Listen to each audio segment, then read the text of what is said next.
ঠিক কি লেভেলের কাজ করেছে। রেপ হয় নাই, তাকে রেপে কনভার্ট করিয়ে দিয়েছে। তুমি আর চিন্তা করো, ধরো আজকে তোমার বাড়ির মিসেসকে আমার বাড়ির মিসেসকে করাতে পারতো, আমরা বড় হয়ে করাতে পারবো না। দাদা সেখানে বাইরের লোক হয়ে তাদেরকে দিয়ে এটা করিয়েছে, মানে ক্ষমতা বুঝছো, টিএমসির লোক টিএমসির লোক তাদের করিয়েছেন। আপনারা কিভাবে মানে ওদের ওদের ব্রেন ওয়াশটা কিভাবে করতেন এটা বলেন দেখি। না, আমাদের নির্দেশ ছিল, সুরেন্দ্র হেল্প করেছিল সেদিক দিয়ে।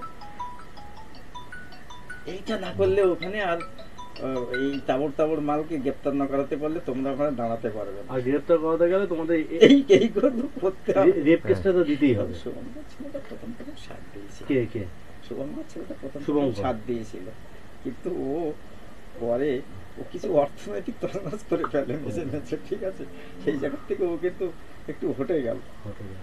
না এমনি শুভেন্দুদা এই জিনিসটা কি কন্ট্রোল করতো? কন্ট্রোল করতো, করার জন্য পিও টিও ওরা এসেছিল। পিএ কে? পিএ হচ্ছে পীযূষ নাকি আছে, পীযূষ এই জায়গাতে জীবনে আসে না, ও শুভঙ্করের হাত ধরে ঘুরে বেড়ায়। আমাকে আর খুব একটা গুরুত্ব দেয় না বলে আমি ওকে গুরুত্ব দেই না, ঠিক আছে, একদম পরিষ্কার পরিচ্ছন্ন লাগে। ও যদি আমার সঙ্গে থাকতো তাহলে ও শুভঙ্করের থাকতে হতো না, আমি টোটাল এরিয়া ওর পিএ কে দিয়ে কন্ট্রোল করিয়ে দিই। শুভঙ্কর গিরি তো নেজাটের। তাহলে শুভঙ্কর গিরি ও তো হচ্ছে আপনাদের বিজেপির সঙ্গে দেখলাম না, ও তো বিজেপি আপনাদের সংগঠন কনভেনার শুভঙ্কর গিরি।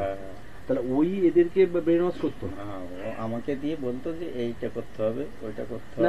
আপনারা কি ব্রেন ওয়াশ কিভাবে করতেন? হ্যাঁ, ওই তো যে কমপ্লেন গুলো এইভাবে করো আর আপনি সেটা করেই দেন, ঠিক আছে, ওরা যেটা বলতো আমি করিয়ে দিতাম। না আপনি মেয়েদেরকে একটা মেয়ে যখন লিখতো যে আমাকে রেপ করেছে, মানে যেটা হয়নি তাও সেটা লিখছে, তা সেই ক্ষেত্রে তো ওরা তো প্রথমে তো না বলতো তো আপনাকে। না বলেনি, ওরা যেটা বলেছি সেটা শুনেছি।